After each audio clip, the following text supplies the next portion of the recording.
I think this got to be lecture number 5. Everyone pay attention. We are switching. This is our permanent textbook. It finally arrived in the bookstore.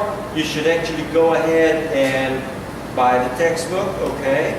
And you should start coming to class prepared. This means the following. Next time you got a quiz, right? Yes. You have a quiz. So you should also prepare, at least for next week, you should prepare end of chapter problems. And we begin with exercises. And I have marked them for you. I'll send them to you in the system. It's QS 2-1. It's a quick study. QS 2-1, 2-2, 2-3. Quick means it takes less than a minute. Very quick, very easy. 2-4, 2-5, 2-6. Skip 2-7, and then we go 2-8. And then you do exercise. Exercise 1, 2, 3, 4, 5. Basically do all exercise. 6, 7, 8. That's good enough, I think. We're going to see some more, up to 8. Because you will need to prepare for class. Otherwise, most of you are...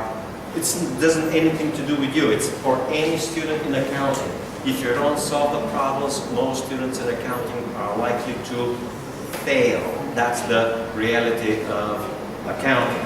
Today we begin chapter 2, and chapter 2 is very important. It is fundamental to accounting to understand. It's about analyzing and recording transactions. And it builds on chapter 1. Let's see what we got in here. So, what we have here, everyone, pass again. Alright. What we always begin in accounting is called a source document. A source document is a document which is coming out of somewhere. It may be coming out of your customers. It may be coming out of your suppliers. It may be a receipt that you issue to your customer. It may be a salary. It's called a slip, which when you pay to your employees, right, to your workers. So you always begin with some source document. When you get a source document, you record from the source document in a journal. I'll be explaining today what's a source document, then I'll be explaining separately a journal. Then, from a journal, you're going to post it in a ledger. And we call these ledger accounts. And then the last step is prepare the trial balance. So today, possibly next time, we're going to complete, and these are steps. This is called the accounting process. And a process means a sequence of steps. Step 1, step 2, step 3, step 4, okay? So, you got an accounting process, you got various steps, you need to understand each step. Now, you should be intelligent enough to know what's quiz number 2 on chapter number 2. You will be given transactions, and you'll be required to post them in a journal. Record them in a journal, then post them in the ledger, and to prepare a trial balance. And then the last step is to prepare the financial statements. Most likely this will be also your midterm too. Alright, so source documents. Let me try to get the exact definition of a source document. Is a document, it's just a piece of paper, okay, which identifies and describes transactions. So it identifies, tells you, and describes a particular transaction and events which is recorded in the accounting system, which must be recorded in the system. So it describes what happened. Examples will be, I gave you check, when you write the employees a paycheck. Or when you write to a customer a check. For example, in the United States, you pay your water, you write a check. Okay? You pay your electricity, you write the check. So whenever you write a check, you have a copy of the check. And the copy of the check is a document, okay, which you use. Example will be employee earnings records. Every employee has got an earning record, okay? And in that earning record, you will have specific information about the salary and all the other information. Because employee will also have taxes. You got to record the taxes. Social insurance, you got to do that. We are not going to do this in chapter 2. In just chapter 2, it's just wages and salaries, okay? And it's an expense. So you have to remember what is an asset and what is an expense, okay? Next, bills from suppliers. I gave you an example. They send you a little bill and say, your water is due that much money. Or they send you a bill. A bill is simply a document asking you to pay. For example, electricity. So we call this electric bill. The other one is called a water bill. You can also have cable. Cable bill means the bill for cable TV. You can also get, it's called internet bill. Internet is for your internet. In us, where we have a regular plan, you get a mobile phone bill or just a phone bill, okay? It could be a stationary phone, it could be mobile. They just send you, have to pay $30 this month. So whoever wants money from you is a form of a business. They will send you a bill. Please pay that amount. Usually for, we call these utilities and services. Oh yeah, you students. Sometimes the university will send you a little letter telling you that you need to pay tuition and fee, right? By a certain date. So they'll send you a tuition bill. They may send you separately a dorm bill if you live in the dorm, right? And every month they say, please pay whichever, either go to the bank or go to the cash register, wherever you're supposed to pay. Pay here or pay, there. They're going to tell you how to pay. So this is all bills. Purchase orders could be both ways. You could have purchase order from your customers asking you to purchase shirts or pants or belts or shoes, okay?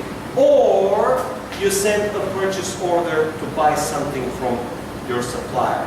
Well, what will happen is when you send them a purchase order, they will later send you a bill. Oh yeah? Fun time? So you send them a purchase order. When they ship you the goods, usually with the goods, they will send you a bill to pay whatever. Let's say you order 50 shirts, okay? Or you order, let's say, 100 kilograms of fish. You're running a restaurant and you need fish. Say order. So when they send you the fish, they will send you inside a little order. Or sometimes they're going to call, when it's purchased, they're going to call it invoice. Invoice is when you purchase something. Source document will be bank statements. The bank will send you a statement of what you did and everything, and it represents a source document. Yeah, sometimes sales tickets. You go to the movie theater, there's a sales ticket. I was going to Fantasy over the weekend, right? And they want a sales ticket, $1,500, right? Right? So, see how cheap the textbook is only $500, no big deal, right? Right? You can go to Fantasy or you can buy 3 textbooks. the comparison of value. All right? Right? This is, you compare the purchasing power.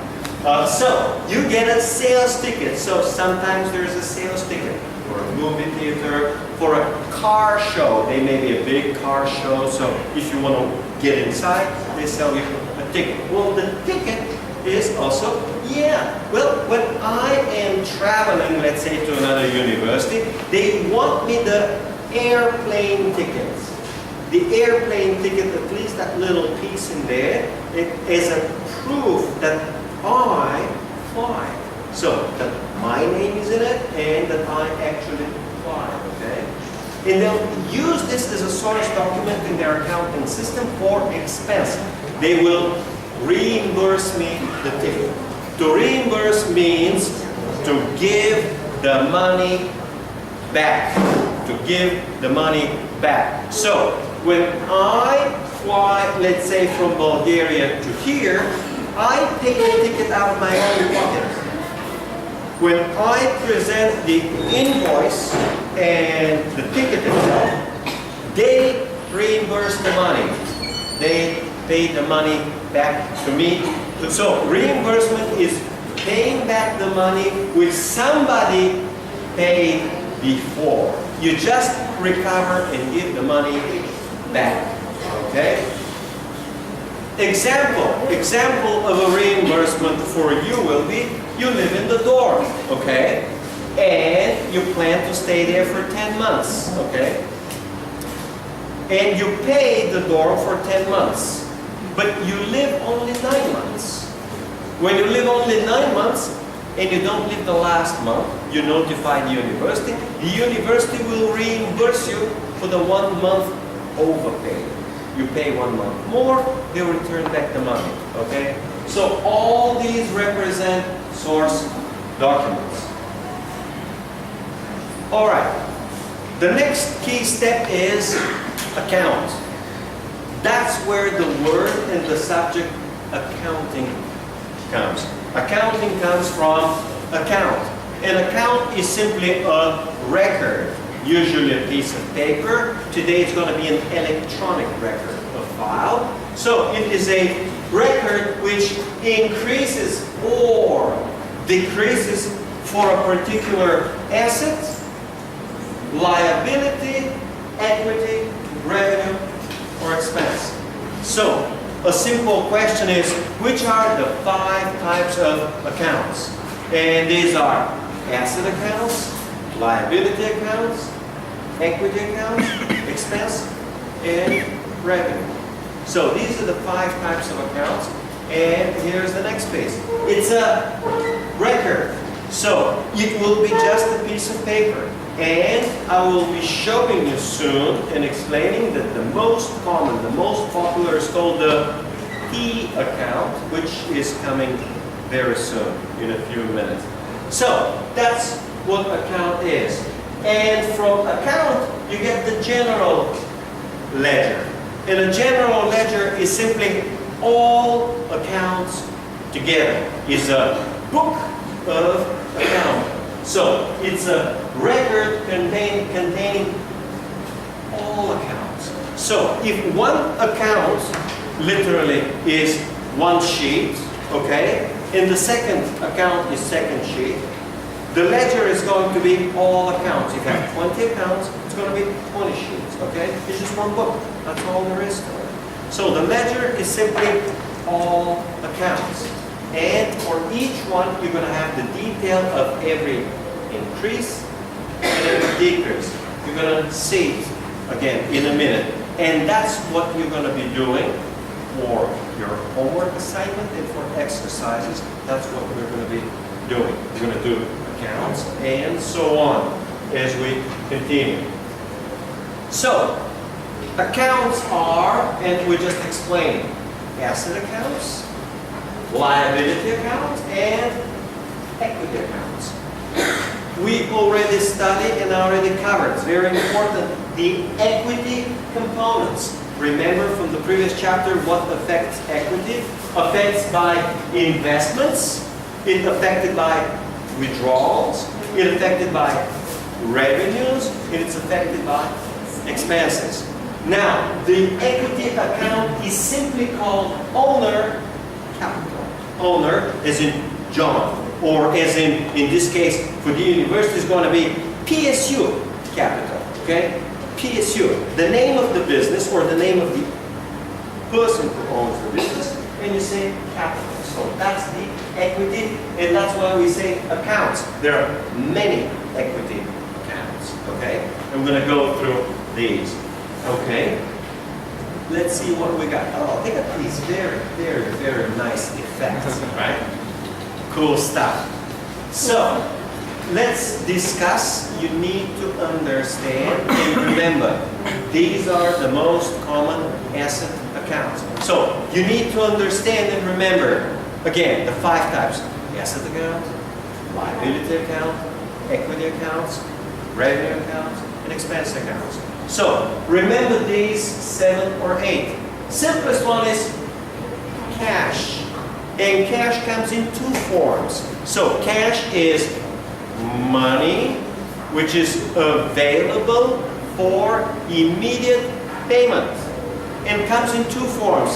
Cash in the drawer, meaning in your wallet. It's in the cash register. That's how we call it, cash register. Or cash in the bank. Cash in the bank is in the form of a bank deposit. So, bank deposit usually counts as cash. Usually. Okay? So, you got 2 types of cash. Cash is in banknotes and cash is a bank deposit.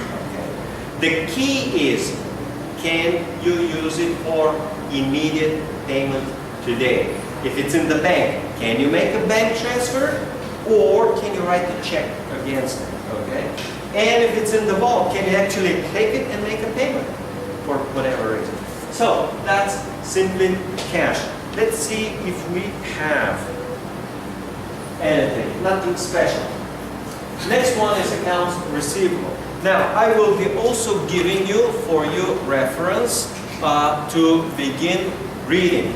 In a university, it's very important that you get the habit of reading the book. So, right now, cash here is on page 53. It tells you what's account and assets. Cash is on 53 in the middle, okay? So, we continue with 53, accounts receivable. This is money that you will be collecting because you made a sale to a customer on credit. Okay? We also say on account. Okay? That's why it comes account receivable. I already explained this last time. Let me repeat. Account is usually a customer. When you sell on account, means you sell on credit. He takes the good today and he pays next week or next month, whatever the arrangement is. Okay?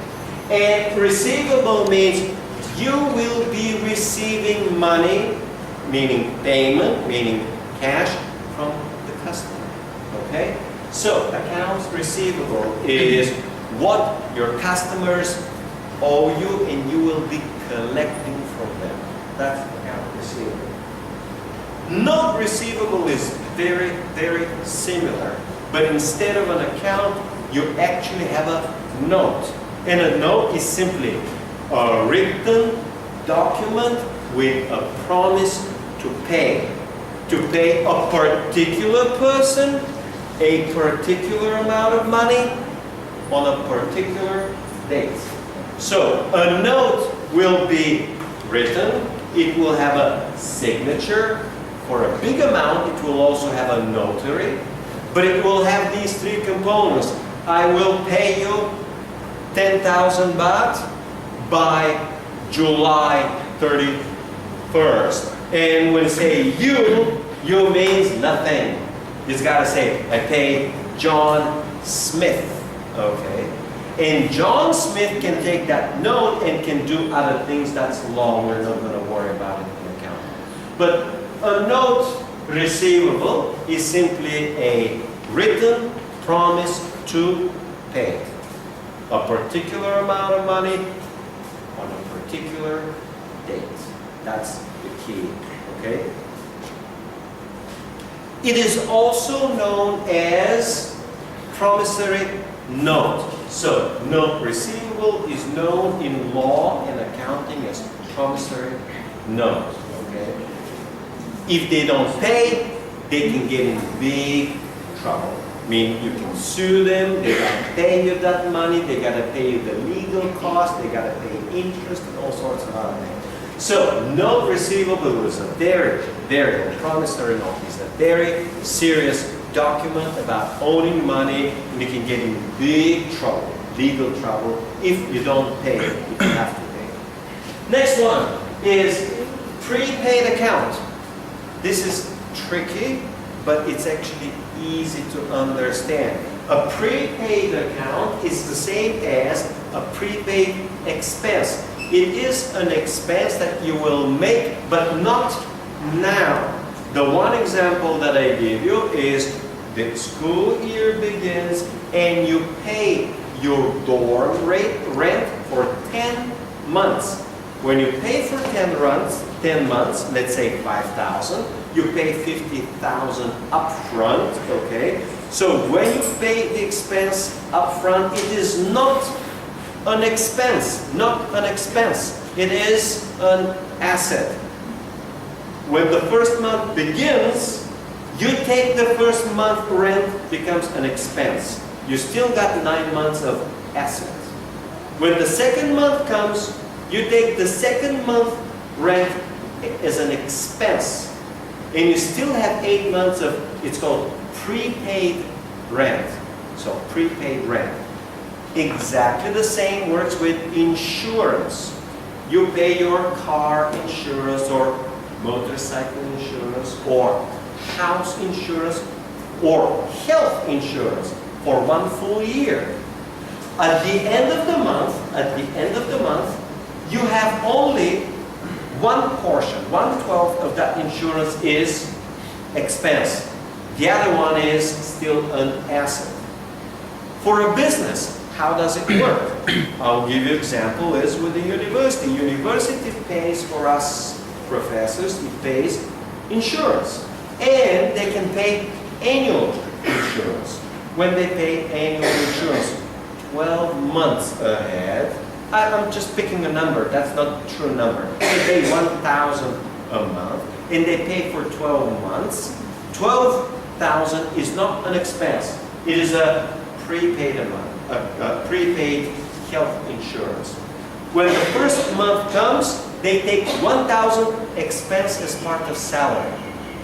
Next month, 1,000 expense.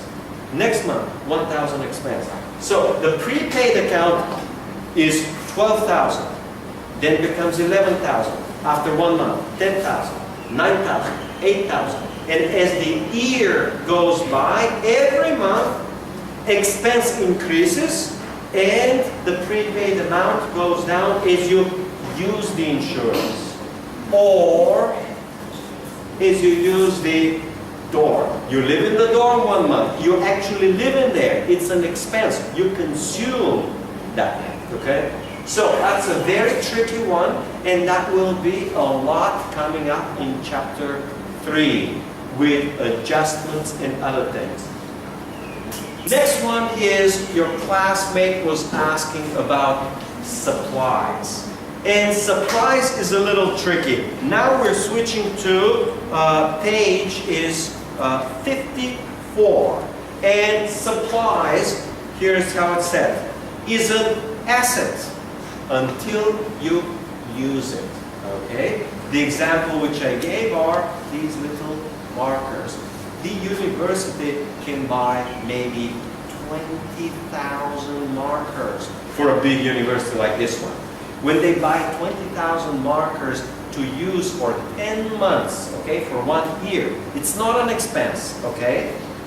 It is an asset. At the end of the first month, when we use part of them, that part becomes an expense and the supplies increase. So you got 50,000 at the beginning. Next month, you expense 5. 5 will be supplies used expense or supplies expense. it will be 45. After 1 month, it will be 40. So each month you write how many you use, and those that you use go as an expense. So you see the key word is use. When you use the rent, it becomes an expense. When you use the supply, it becomes an expense. Before you use it, it's an asset. Okay? So it's an asset, and as you use it, using it is the same as expensing it. Usage of something is expense in accounting. Then you have equipment. The difference between a supply and equipment is how many times you use it. We use this marker when it's finished to throw it. Okay? For the projector, you don't throw it. We use it tomorrow, use it next year, use it 2 years, 3 years, 5 years, maybe until it breaks down. So equipment is usually technological, which you use over and over and over again. Special word we have for, because we've had it for thousands of years, furniture. Furniture will be chairs, will be tables, sofa. Everybody knows what's a furniture. So it's a special type. We don't count it, we count it separately. Okay? So, equipment.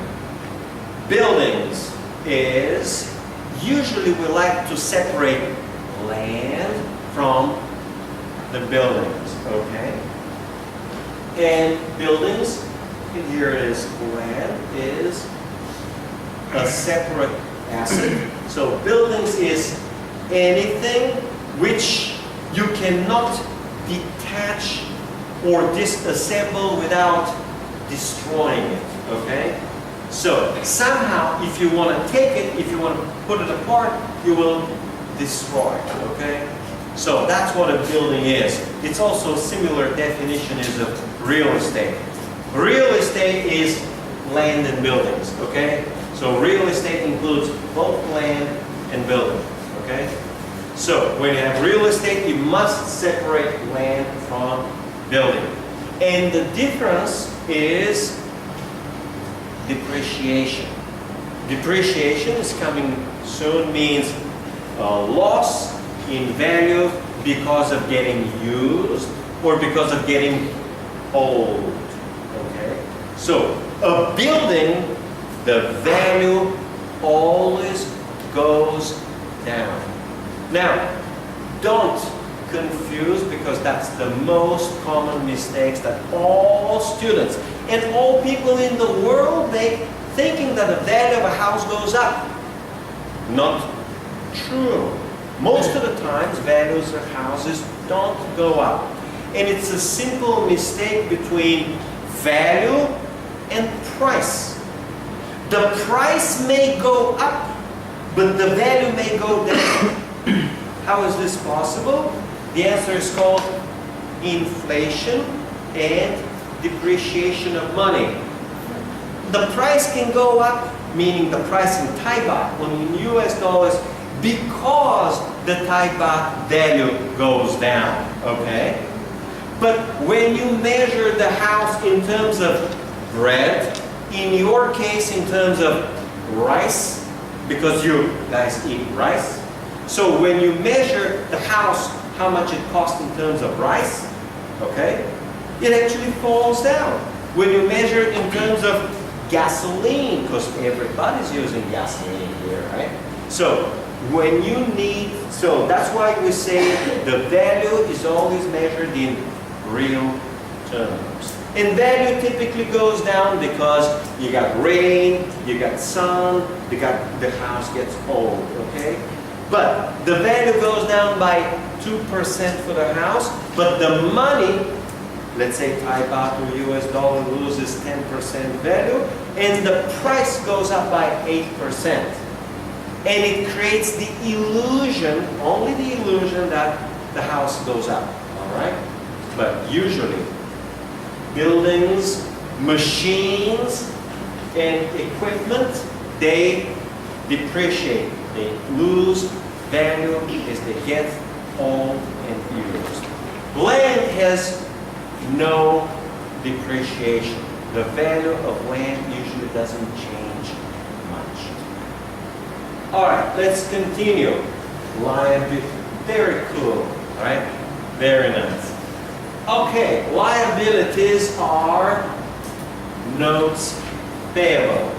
Notes payable, as I explained, is exactly the same as promissory note. The difference is whether you write the promissory note that I will pay you. If I promise to pay you, it is a note payable to me and note receivable to you, okay? So, every promissory note is a note payable to the one side and note receivable to the other side. Same thing with account payable. Account payable, there is a sale on credit. For the one side is an account receivable, for the other side is account payable, okay? Those that will pay, for them it's payable. Those that will receive is receivable. What else we got? Unearned revenue. Okay. Unearned revenue is the corresponding for prepaid expense, and I'll explain a little bit more. Unearned revenue, the best simple example is you pay your rent for 10 months to the university. Now, for the university, it's a revenue, but they did not earn the revenue, okay? You pay them for 10 months, but you live only one. After 1 month, they will earn a second month of revenue. After 1 month, on the third month, they're going to earn the third month and the fourth month, okay? So, when you pay 10 months in advance to the university, for you, it's 10-month asset. For the university, it's 10-month liability. After 1 month, it's 1 month expense for you and 1 month revenue for the university. After 3 months, you get 3 months of expenses and the university gets 3 months of revenue. So, for every prepaid stuff, anything which you pay in advance, it becomes unearned revenue. And unearned revenue is earned in two ways. Either with time, because you use insurance for health or for car, or because you use rent. Or unearned revenue is when you pay money before you receive the good.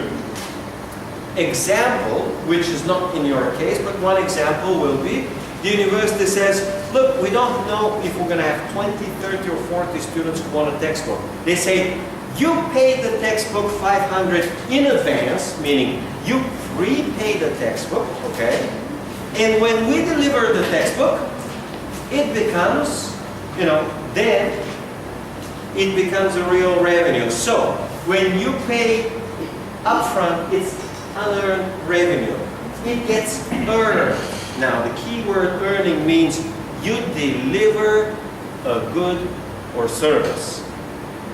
So, for the rent, you take 1 month, and as they deliver 1 month, you see, you cannot think rent in terms of apartments. That's not correct. You have to think rent for February. That's the business. They're not just giving you an apartment. They're giving you an apartment for the month of February. That's one good. Then they're giving you an apartment for March. Apartment for April. Okay? Apartment for May. So if you are using now apartment for June, the rent that you pay for July, for you is prepaid expense, for them is unearned revenue. Now, here is a great example of unearned revenue is student tuition. When you pay tuition at the beginning of the semester, right? Do they want you to pay upfront? Is it a prepaid? or you pay at the end of the semester? All universities want tuition to be paid at the beginning. Okay? So, when you pay at the beginning, for you, it's a prepaid expense. For the university, it is called a prepaid tuition. So, unearned is the same as prepaid. They got the money, but they did not deliver education. When June, July, August, September finishes, and when the semester finishes, they will earn the revenue. They'll earn the revenue. Looking at you, okay? Yeah. Okay? Next time you move, okay? So, you pay for 4 months in advance. That's what in advance means, prepaid. And every month they can say, oh, we earn 25% because it's 4 months. Each month, 1 quarter, 1 quarter, 1 quarter, 1 quarter. Okay? That's a very important concept. And then you have accrued liability. And accrued liability is a liability, something that you must pay, but you did not pay yet. For example, you have to pay insurance, and you're using insurance. Or you have to pay rent, but you did not pay the rent. So, you got a rent for June. If you pay in February or March, it's a prepaid rent. It's an asset. But if you got a rent in June and you don't pay by the end of the June, in July and August, it's already accrued liability. Means you were supposed to pay it, but you did not pay it. So when you have a payment, you can pay early, it's an asset, or you can pay late, it's a liability. When the payment is late, it becomes a accrued liability. Okay? So, if you pay early, asset. If you pay on time, expense. If you pay late or don't pay yet, it's a liability. Okay? So you have to be careful when we say, oh, we're paying rent. You always have to ask, when are we paying? For which rent? Okay? That's very important. And you got a bunch of equity accounts. We studied them. I repeated in this course, I don't know, 4 weeks already 20 times. You got the owner's capital, which is the same as like the old capital and includes the investments. You got the withdrawals. And of course the revenues and expenses. These are the major accounts, equity accounts. Okay. We have now an account, and I'll be explaining a little bit, but it's fairly simple. For each account, we already discussed previous time, is the plus and the minus sign, increasing and decreasing. The easiest one to remember is withdrawal. You take money out of the business, equity goes down, okay? You got the minus sign. Everything perfectly familiar. You put in more money in the business, you make an investment, equity goes up. Again, remember the key word, equity is same as capital. Exactly the same. Exactly the same as owner's capital. So, equity goes up, equity goes down. Similar, revenue goes up, expense, meaning the equity, goes down. Okay, so expenses decrease equity, revenues increase equity. Investments increase equity, withdrawals decrease. You all got that. That's will be coming on quiz number 1. Okay. Okay. Now we're getting to the ledger and the accounts. We should have here also the accounts. We're going to worry about it. Okay. So, what is a ledger? A ledger is simply a number of accounts. You guys want to take a break, right? Yes. Okay, take a break.